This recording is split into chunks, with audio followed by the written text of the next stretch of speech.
tes. Patri. Tes. Tes satu. Tes.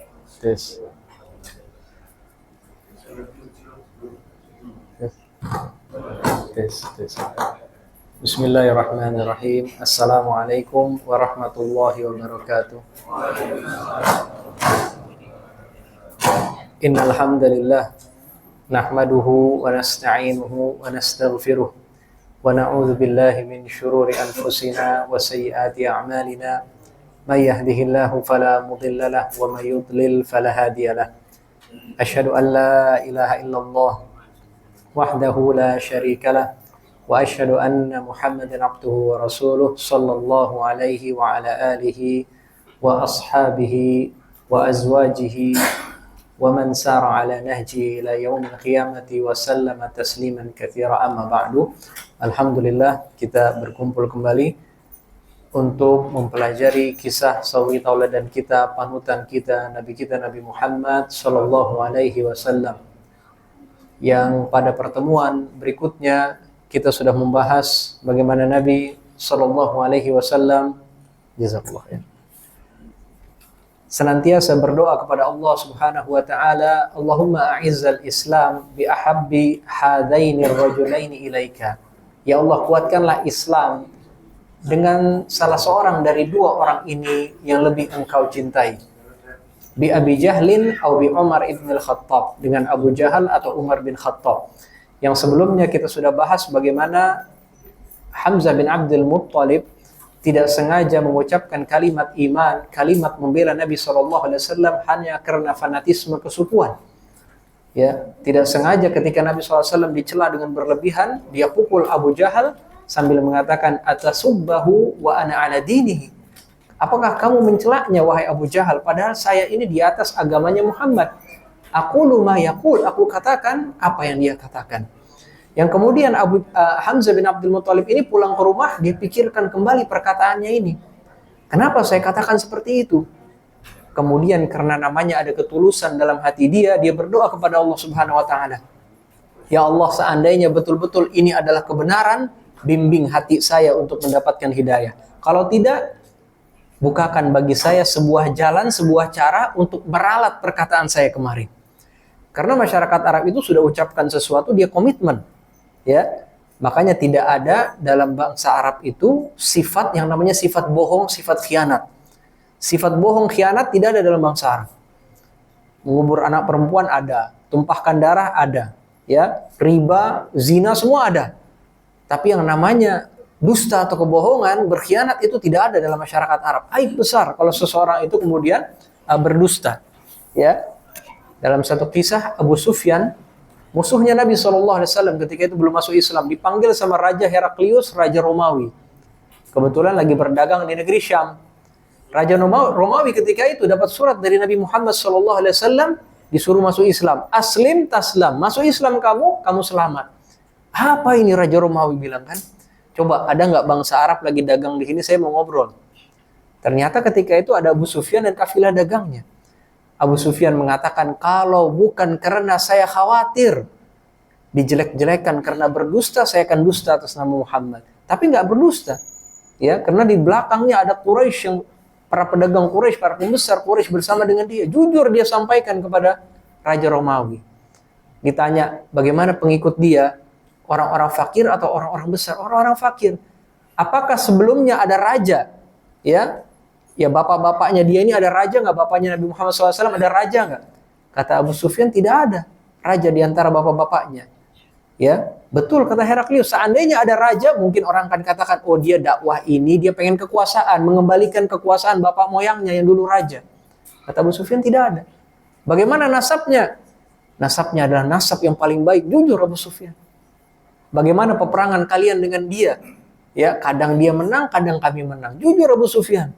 Ya, nah itulah kata Abu Sufyan, kalau bukan karena saya ini khawatir kemudian orang-orang mencela saya karena kedustaan, saya akan dusta atas nama Muhammad SAW, tapi tidak berani, karena itu bukan sifatnya bangsa Arab. Maka Hamzah ini kemudian pikir lagi, kok saya ucapkan seperti itu? Bimbinglah saya dalam hidayah, kalau tidak jadikan buat saya cara untuk meralat perkataan saya kemarin. Ternyata Allah Subhanahu wa taala membukakan pintu hidayah bagi Hamzah. Nah, kita simak bagaimana Hamzah ini doa ketulusan kepada Allah. Ya, banyak orang doa seperti ini, Pak, dapat hidayah dalam hati. Saya lihat debat ya di di luar negeri sana. Orang-orang non muslim, orang ateis, orang Kristen itu datang kemudian berdebat dengan para para imam atau para pendakwah dengan bahasa Inggris gitu. Salah satu yang mereka katakan, tahu nggak, wahai syekh, wahai imam, semalam saya doa sama Tuhan. Bimbinglah saya ke jalan yang lurus. Tulus sama Tuhan dia berdoa. Besoknya ketemu sama pendakwah Islam tersebut, dihadiahkan Al-Quran. Nah, itulah harga sebuah keikhlasan. Nah, kita bandingkan dengan apa yang Allah firmankan dalam surat Al-Anfal mengenai kafir Quraisy. Allahumma in kana hadha huwal haqqa min indika. Ya Allah, seandainya ini betul dari sisi Engkau. Nah, lihat nih doanya orang kafir sama doanya Hamzah. Doanya orang kafir, Allahumma in kana hadha huwal haqqa min indik. Ya Allah, seandainya ini betul-betul hak dari sisimu, fa'amtir alaina hijaratan minas sama. Turunkan hujan batu dari langit ya Allah. Kan mestinya kalau akalnya sehat, kata ulama tafsir, dia bilang, ya Allah, seandainya ini benar dari Engkau, bukakan hati saya untuk hidayah. Berikan hidayah kepada saya. Ini akalnya udah kebalik. Kalau seandainya ini benar dari Engkau, amtir alaina hijaratan minas sama. Turunkan hujan batu dari langit. Ya, ini gimana ini? Ya. Beda sama Hamzah, seandainya ini benar, bukakan hati saya terima kebenaran. Ya, kafir Quraisy mengatakan, Allahumma in kana hadza huwal haqqa min indik, fa amtir alaina hijaratan minas sama. Kalau benar ini dari Engkau, turunkan dong hujan dari langit. Ini gimana pola pikirnya? Maka Allah katakan, wa ma kana Allahu liyu'adzibahum wa anta fihim.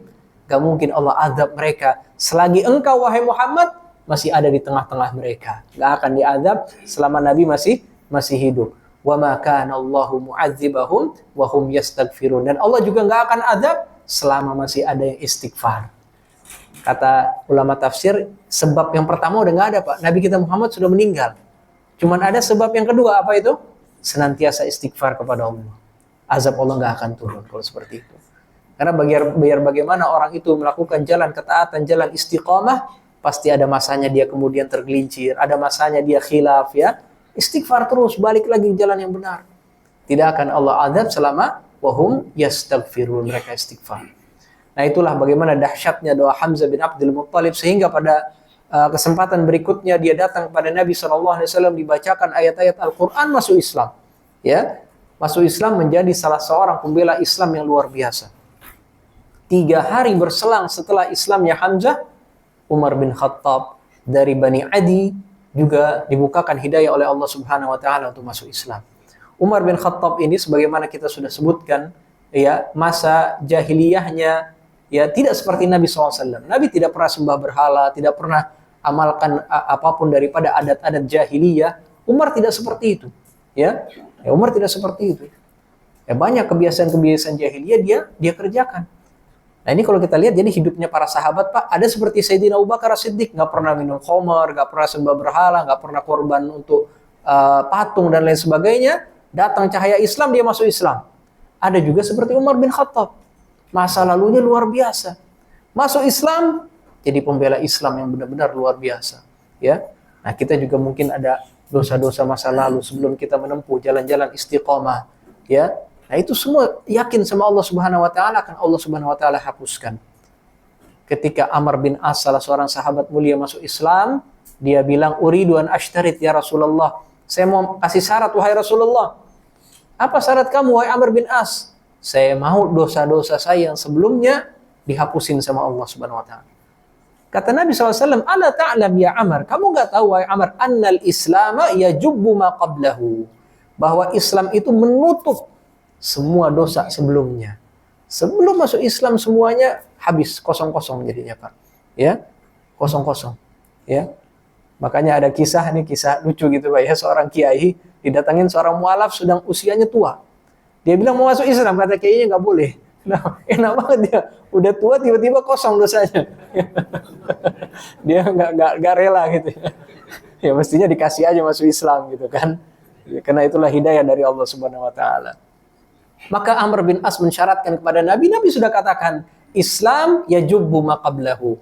Islam itu menghapuskan apa yang sebelumnya. Wat taubah tajubbu ma qablahu. Begitu juga taubat. Kan pertanyaannya kalau udah masuk Islam kemudian banyak dosa bagaimana? Ada solusinya. Solusinya adalah taubat kepada Allah Subhanahu wa taala. Dihapuskan juga, ya. Kita sempurnakan syarat-syarat taubat. Yang pertama apa syarat taubat, Pak?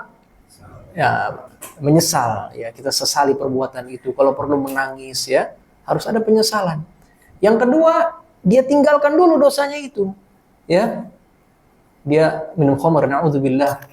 Dia bertobat dari minum khamr, tapi masih ada 1 botol di rumah, jaga-jaga. Ini belum sah taubatnya. Ya, belum sah taubatnya karena belum ditinggalkan apa? Perbuatan maksiatnya tersebut. Ya, harus ditinggalkan, kemudian menyesal. Yang terakhir adalah bertekad, ya, berazam. Saya tidak akan mengulanginya lagi. Gak usah bersumpah, tidak usah. Ya, bagaimana kalau kemudian dia mengulangi ini lagi? Kata para ulama, tobatnya yang pertama sah. Sah tobat yang pertama, tidak dianulir, nggak ada. Ya. Kemudian dia melakukan dosa kesalahan lagi, dia ulangi lagi syarat-syarat tobat itu. Ditambah syarat yang keempat kalau terkait dengan hak-hak anak Adam. Ya, pernah ambil hak orang, balikin, ya. Pernah kemudian zolimin orang secara lisan ataupun secara tangan, ya. Minta maaf, ya. Man kana lahu madlamatun li akhihi falyatahallal lahu fid dunya. Siapa pernah punya kezoliman kepada saudaranya, minta halal di dunia, kata Nabi SAW. Qabla ayyatiya yaumun la dinara wa la dirham. Sebelum datang nanti hari, gak ada lagi dinar dan dirham. Gak bisa dibayar lagi pakai uang. Ya, in kanat lahu hasanat. Seandainya dia punya kebaikan, diambil kebaikannya sama orang yang zolimin. In faniyat hasanatuhu. Seandainya kebaikannya sudah habis, tu'khadz min sayyi'atihi, diambil dari keburukan orang yang dia zolimi, ditimpakan kepada dia. Na'udzubillah. Ya, kisos hari kiamat ngeri. Ya, kisos hari kiamat ngeri. Ya. Kadang-kadang orang bilang, kalau saya marah saya lampiaskan aja, saya ngomong aja. Ya, mau dia sakit hati atau enggak, pokoknya saya lampiaskan dulu. Seorang muslim tidak seperti itu. Dia pikir dulu. Bisa jadi seumur hidup sakit hati. Bisa jadi orang ini lebih rendah dari saya. Saya malu nantinya kalau minta maaf sama dia, kan gitu, Pak. Ya. Nah, kata para ulama, seorang muslim itu lisannya di belakang hatinya. Hatinya di depan, lisannya di belakang. Ya.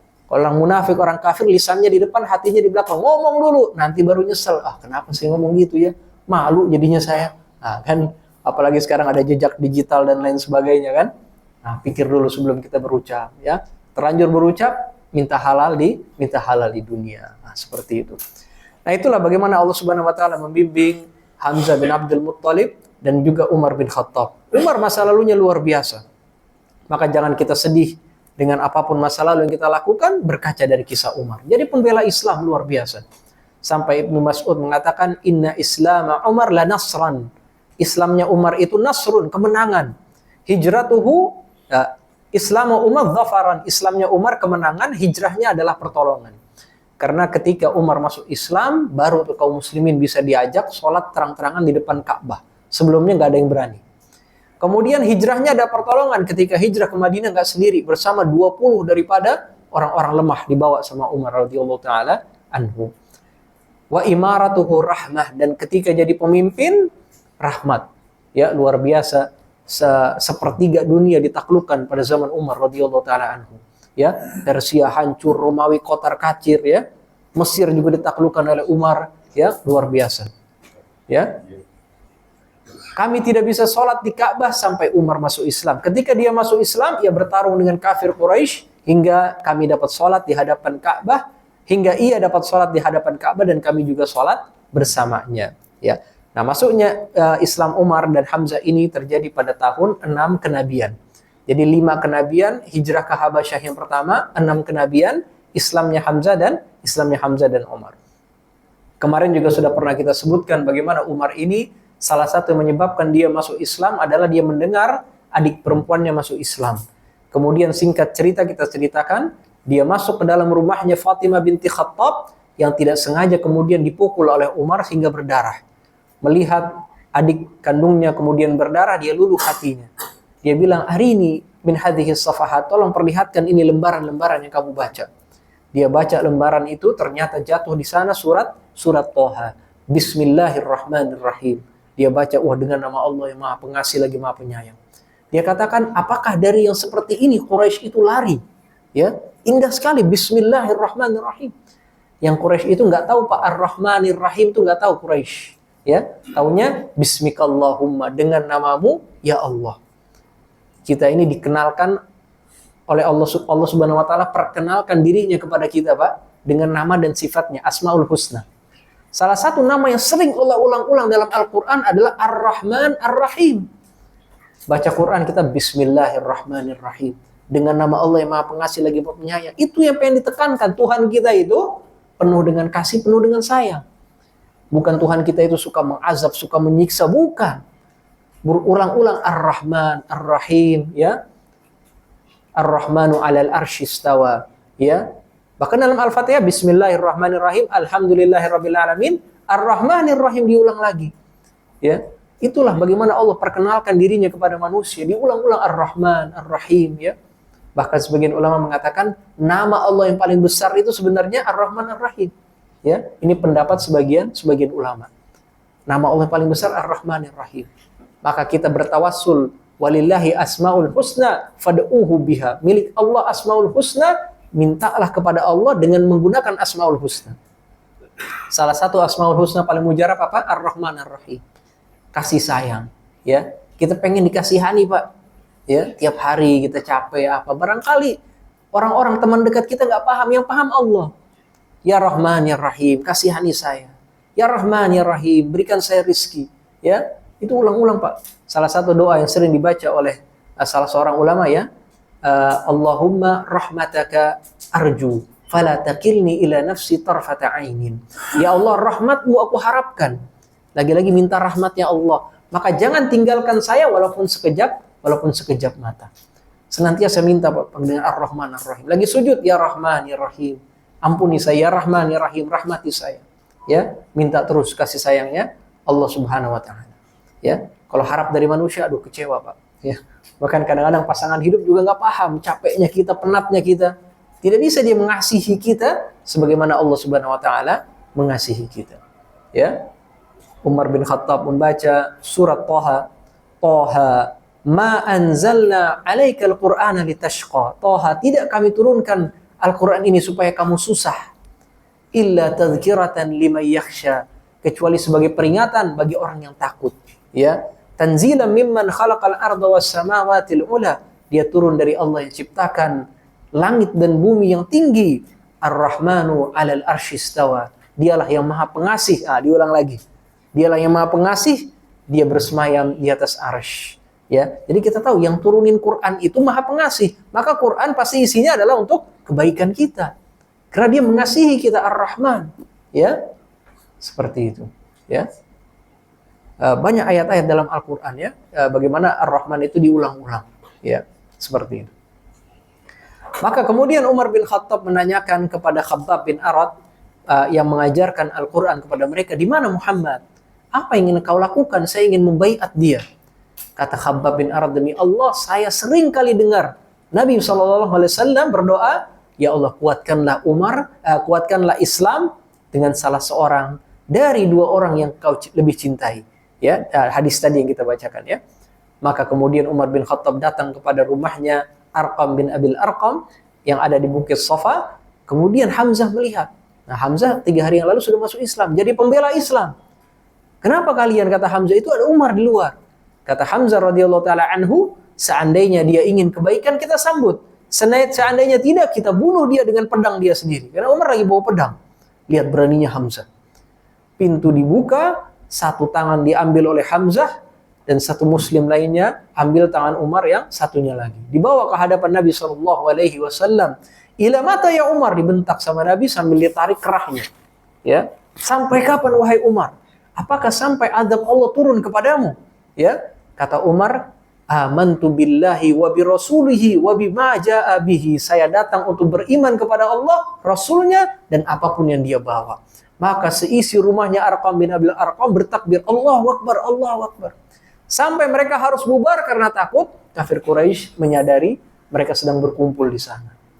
Ternyata Umar pada hari itu belum puas, Pak. Dia datang kepada Abu Jahal Amr bin Hisham. Yang Abu Jahal ini sebagian mengatakan masih saudara sama ibunya Umar. Ibunya namanya Hantamah binti Hisham. Abu Jahal bin Hisham. Jadi ibunya Umar dengan Abu Jahal kakak adik. Berarti Umar itu ponakan ya sama Abu Jahal dari ibu. Maka dia datang kepada Abu Jahal menyambut, marhaban, ya selamat datang. Ya, dia datang kemudian dia katakan di depan pintunya Abu Jahal, amantu billahi wa bi rasulihi wa bima jaa bihi. Maka Abu Jahal mengatakan, qabbahakallah, semoga Allah memburukkan kamu, sambil dibanting pintu di hadapan Umar bin Khattab. Ya, pamannya sendiri kemudian menjadi tidak suka sama Umar, bahkan menganggapnya jijik. Qabbahakallah, semoga Allah memburukkan, menjelekkan kamu. Ya, tapi Umar belum puas, kayaknya belum cukup ini. Dia tanya, man min Quraisyin anqal lil hadis, siapa dari Quraisy yang paling bisa menukil perkataan? Mereka mengatakan Jamil bin Ma'mar. Ya, Jamil bin Ma'mar salah seorang, ya kalau ada info baru gitu ya, dia yang paling pandai gitu menyampaikan perkataan. Maka dia datang kepada Jamil bin Ma'mar, dia ucapkan, saya beriman kepada Allah, kepada Rasulnya, dan apa yang dia bawa. Maka kemudian Jamil bin Ma'mar berdiri di depan Ka'bah, dia berteriak, laqad saba'a Umar. Umar telah murtad dari agama kita. Umar berdiri sebelahnya, kadzaba, dusta dia. Bal aslamtu, asyhadu an la ilaha illallah wa Muhammadan abduhu wa rasuluh. Dusta dia. Yang benar saya masuk Islam. Saya bersaksi tiada yang berhak disembah selain Allah dan Muhammad adalah hamba dan utusannya. Maka Quraisy pun menyerang Umar bin Khattab. Mereka terus bertarung dengan Umar hingga matahari mulai meninggi.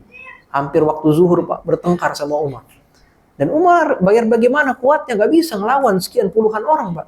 Ya, ini bukan film fiksi. Umar malah duduk gitu kan, nggak bisa lagi dia mengalahkan mereka. Umar duduk, dia katakan, if'alu lima badalakum, silahkan lakukan apa yang kalian mau pada saya. Mau bunuh silahkan bunuh. Wallahi, kata Umar, lau kunna 300, seandainya jumlah kami sudah 300, laqad taraktum hadhihi lana wa taraknaha lakum. Kalian akan tinggalkan Ka'bah ini menjadi milik kami, ya, atau kalian yang akan menguasai Ka'bah ini. Ini menandakan apa, Pak? Umar itu punya visi. Seandainya kaum muslimin sudah 300, kami bisa mengalahkan kalian, merebut Ka'bah dari kalian. Ternyata benar. Pada perang Badar 300 lawan 1000. Ya, 300 lawan 1000, kalah 1000. 70 daripada pemimpin Quraisy dibunuh. 70 lagi ditawan. Ya, luar biasa kemenangan kaum muslimin. Makanya Umar itu, Pak, radhiyallahu taala anhu, dikenal dalam sejarah Islam sebagai orang yang mulham. Orang yang diberikan ilham atau semacam petunjuk ilahi. Lau kana inna minal umam mulhamun. Sesungguhnya dari umat-umat itu ada orang yang diberikan ilham. Seandainya ada dari umatku, kata Nabi SAW, itu adalah Umar bin Khattab. Ya, tentu dia ucapkan ini adalah pengandaian saja. Tapi kemudian pengandaiannya dibenarkan oleh Allah Subhanahu wa taala. Dan nanti berkali-kali Umar seperti itu. Seperti ketika datang pelarangan tentang khamar. Awalnya datang pelarangan tentang khamar itu tidak tegas. Yas'alunaka 'anil khamri wal maisir. Mereka tanya kepadamu, wahai Muhammad, tentang khamar dan perjudian. Qul fihima ismun kabirun wa manafi'u linnas. Jawabannya belum tegas. Di dalamnya ada dosa tapi ada manfaat bagi manusia. Belum ada haram. Ada dosa, ada manfaat. Umar doa sama Allah, ya Allah, terangkan kepada kami tentang khamar, penjelasan yang memuaskan. Allahumma bayyin lana fil khamar bayanan syafian. Dia doa terus sama Allah, Pak. Turun ayat yang kedua. Ya ayyuhalladzina amanu la taqrabus salata wa antum sukara hatta ta'lamu ma taqulun. Wahai orang-orang beriman, jangan kamu dekati salat dalam keadaan mabuk sampai kamu mengerti apa yang kamu ucapkan. Ya, maka kaum muslimin, Pak, ini masih minum khamr habis Isya. Ya, nah habis Isya sampai subuh jauh gitu kan. Ya, masih minum, Pak. Ya, ini bertahap khamr itu. Umar belum puas. Ya Allah, bayyin lana fil khamr bayanan syafian. Tolong jelaskan mengenai khamr ini, penjelasan yang memuaskan.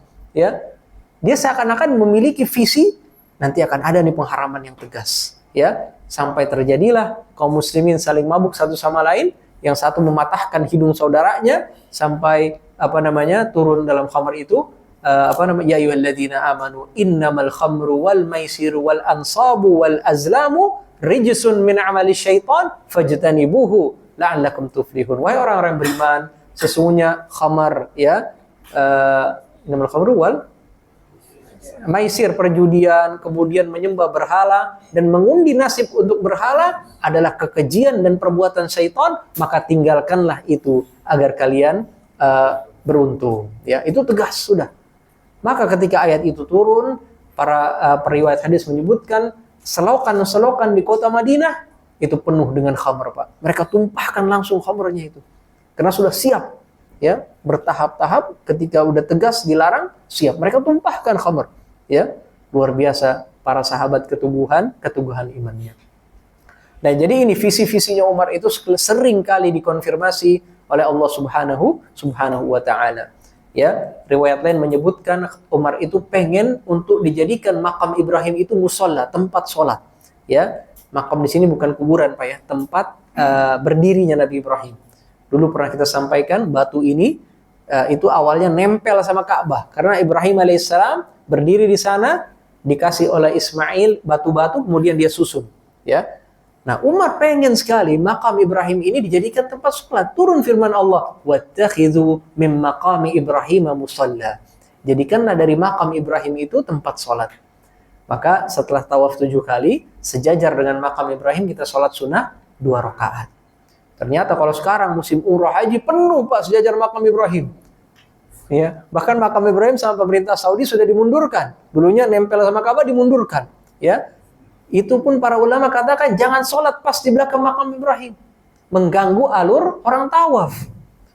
Kan jutaan orang, Pak, kalau musim haji, kan umroh saja ratusan ribu, ya. Maka kita sholat dimanapun di Masjidil Haram sah, sholat sunnah tawaf, ya, dimanapun. Dapat tempat nggak mesti sejajar juga udah penuh orang, ya kan. Kadang-kadang orang juga tidak paham sholat sunnah 2 rakaat doa lama, ya. Gak seperti itu. Sholat sunnah 2 rakaat yang ringan kasih saudaranya. Saudara kita pengen juga sholat sunnah tawaf gitu kan. Nah, seperti itu. Jadi seringkali bagaimana Umar bin Khattab radhiyallahu taala anhu ini menginginkan sesuatu, Allah Subhanahu wa taala mengkonfirmasinya. Itulah keislaman Umar radhiyallahu taala anhu sampailah datang pada tahun 7 kenabian. Tahun 7 kenabian terjadi yang namanya al-hisar al-iqtisadi, pemboikotan secara ekonomi, secara besar-besaran, ya. Jadi kendati Islam Hamzah dan Umar ini menjadi pertolongan besar bagi kaum muslimin, tapi gangguan dan tekanan kafir Quraisy semakin keras kepada kaum muslimin. Sehingga para pembesar kafir Quraisy mereka bersepakat untuk tidak mengajak bicara, tidak berkomunikasi, tidak bersosialisasi dengan seorang pun dari Bani Muthalib dengan Bani Hashim. Bani Muthalib dan Bani Hashim ini sukunya Nabi Shallallahu Alaihi Wasallam. Ya, mereka tidak boleh dijual beli dengan mereka, tidak boleh kemudian duduk dengan mereka, tidak boleh bertamu ke rumah mereka sampai mereka menyerahkan Nabi Shallallahu Alaihi Wasallam untuk dibunuh. Ya. Fa'ajma'u amrahum, mereka bersepakat alla yujalisuhum, tidak boleh duduk dengan mereka, tidak boleh jual beli, tidak boleh bertamu ke rumah mereka hatta yusallimu Rasulullah sallallahu alaihi wasallam lil qatl, sampai Bani Hashim dan Bani Muthalib menyerahkan Nabi sallallahu alaihi wasallam untuk dibunuh, ya. Akhirnya kita pernah belajar dulu sebenarnya Hashim ini adalah kakek Nabi yang safar kemudian sempat menikah di kota Madinah. Menikah di kota Madinah, dia nggak tahu istrinya itu punya anak. Kemudian dia lanjut safar ke negeri Syam, dia meninggal di negeri Syam. Ya. Kemudian adiknya namanya Muthalib itu melanjutkan kerjaan saudaranya ini di Mekah. Dia nggak tahu bahwasanya Hashim ini punya anak di kota Madinah. Sampai ketika dia safar di Madinah, ternyata punya anak si Hashim ini namanya Syaibah. Syaibah artinya yang beruban. Karena masih kecil udah keluar uban. Ya. Maka dinamakan Syaibah, yang beruban.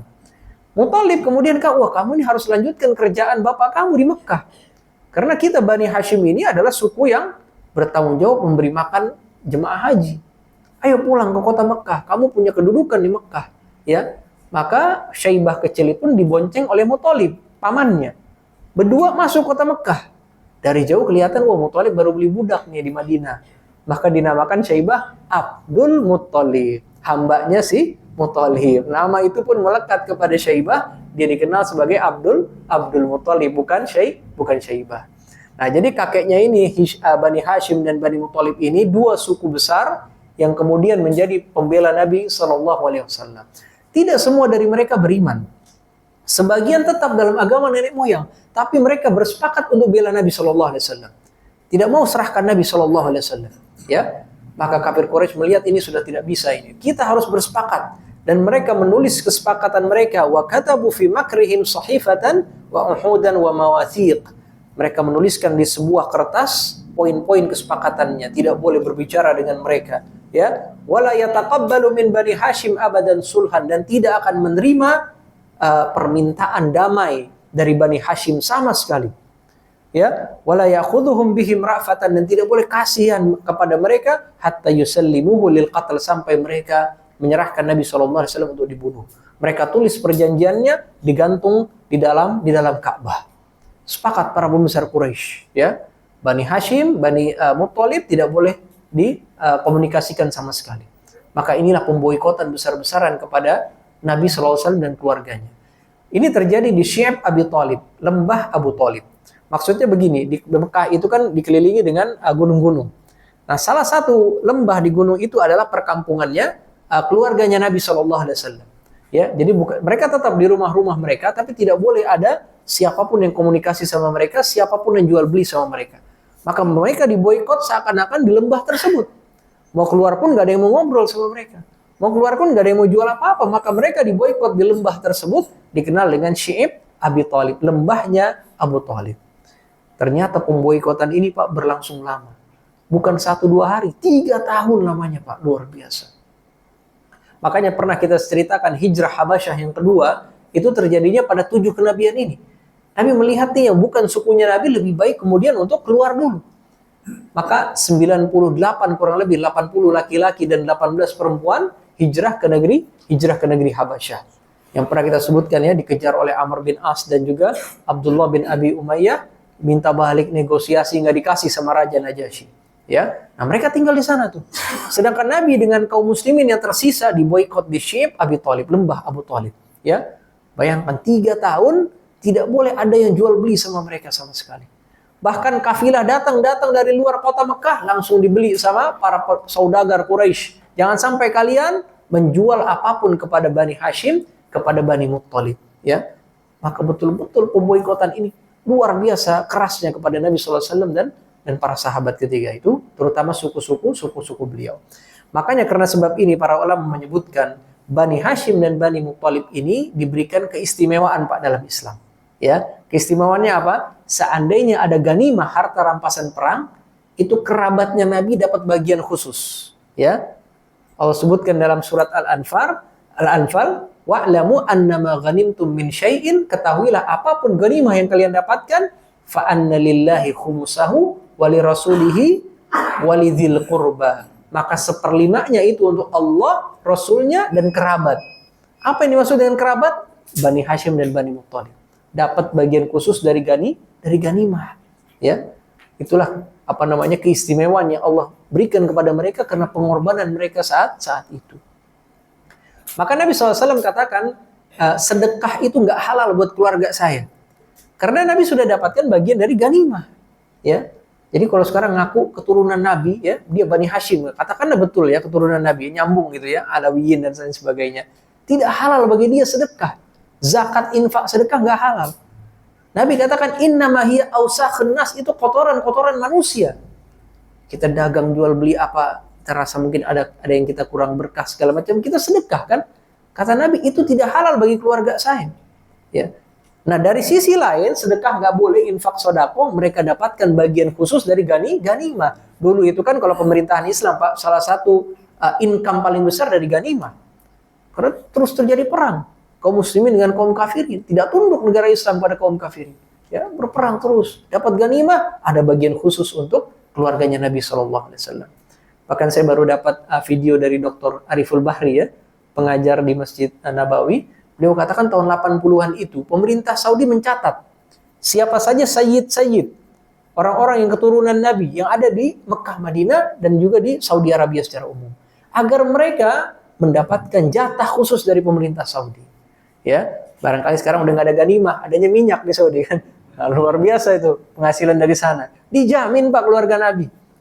Tapi dicatat kemudian, ya, dicatat dan dijamin itu penghidupan mereka, ya. Jadi tidak lagi keliling-keliling kemudian minta sedekah dan lain sebagainya, buka rekening dan lain sebagainya, buka serban dan lain sebagainya, tidak.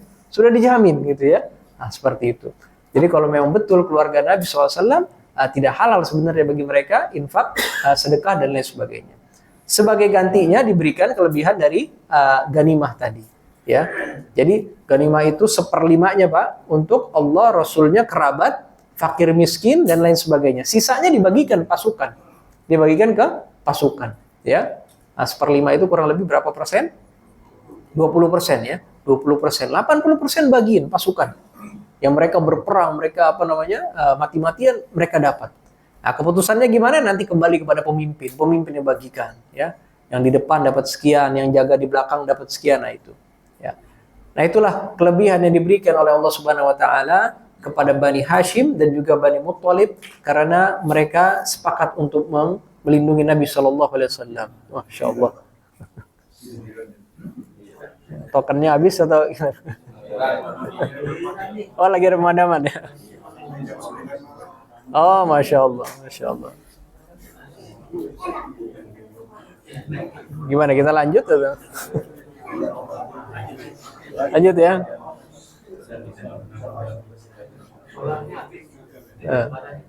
Batu baranya. Ya. Sedikit kita lanjutkan. Nabi Shallallahu Alaihi Wasallam pada saat itu setiap kali akan tidur, Abu Thalib menyuruh Nabi Shallallahu Alaihi Wasallam untuk tidur di salah satu ranjang daripada Bani Hashim. Intinya jangan sampai Nabi tidur di ranjang beliau sendiri. Kenapa? Khawatir akan diutus orang-orang yang akan menghabisi Nabi Shallallahu Alaihi Wasallam. Ya. Nah, sebagian sahabat yang bercerita pada masa-masa tersebut